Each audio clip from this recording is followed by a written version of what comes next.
you ever feel like you're stuck in a tug of war with yourself? Caught between the person you used to be and the person you're really trying to become? Well, guess what? People have been wrestling with that exact feeling for centuries. So let's dive into this incredible text from the 1500s that basically gives us a map for that whole inner struggle. Our guide on this journey is Teresa of Avila. And she had this amazing way of seeing the soul. She pictured it as a magnificent interior castle, this brilliant crystal palace with all these different rooms or mansions. The whole journey to finding our true selves is really just a journey through these rooms. And today, we're unlocking the door to, a particularly tough one. Welcome to the second mansion. Think of this as the starting block for anyone serious about this inner path. You've made a choice. You've decided you want something more, something deeper. But you're still all tangled up in your old ways, your old habits, and the situations that keep pulling you back. It's a place of serious conflict, and honestly, a pretty dangerous place to be stuck. So here's our plan for today. We're going to look at who ends up in this mansion. Then we'll get into the messy part, the inner turmoil they face, and the tricky traps that are waiting for them. After that, we'll see how help actually shows up. And finally, the secret weapon to get through it all, perseverance. Okay, first up, entering the second mansion. So who exactly finds themselves here, and what makes this stage so incredibly risky? The folks in this room, they've heard the call. They've started to do the work, things like prayer or meditation. But, and this is the absolute key, they haven't really truly decided to cut ties with the old stuff that gets them into trouble. They want to move forward, for sure, but they're not quite ready to let go of the past.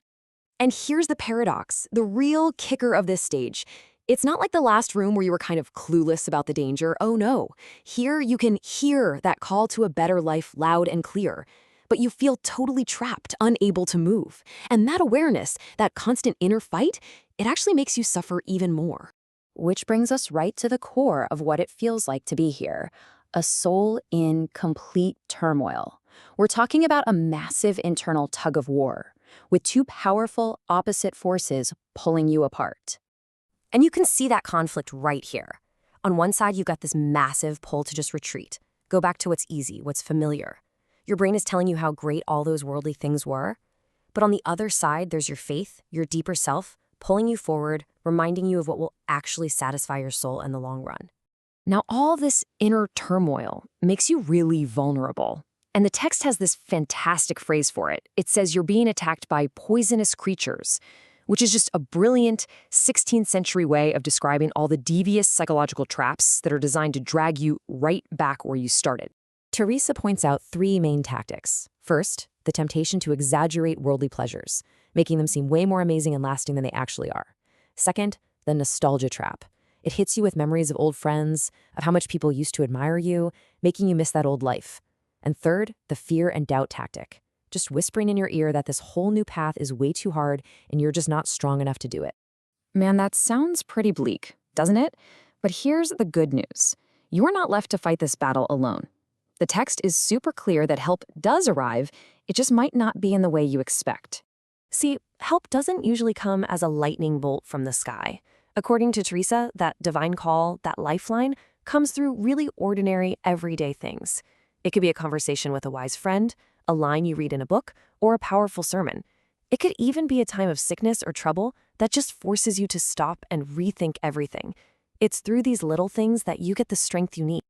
And this quote, wow, it just perfectly captures the desperation of this stage. It's a total cry for help. It's admitting that you're on a knife's edge, and it's so easy to get tricked into giving up and throwing away all the good you've just started. The need for help is absolutely critical. So, with this intense struggle and help coming in these subtle ways, what's the actual strategy for victory? How do you make it through the second mansion and keep moving forward? Well, the text lays out a very clear path of perseverance. All right, so what's the game plan?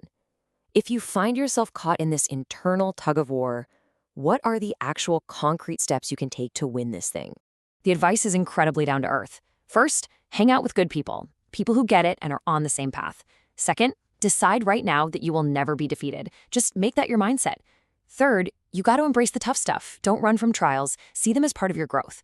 Also, and this one's huge, don't expect to feel amazing right away. And finally, above all else, just persevere. Keep going, especially with your prayers or whatever your practice is, even when it feels totally dry. And that really gets to the heart of it all. The goal isn't to be perfect overnight. It's about that slow, steady, and yeah, sometimes painful process of lining up your will with a higher purpose. It's all about choosing the path forward one small step at a time. And that brings us to our last thought. This map of the soul from the 16th century is just shockingly relevant, isn't it? It really forces us to look at our own lives, our own struggles between who we were and who we want to be.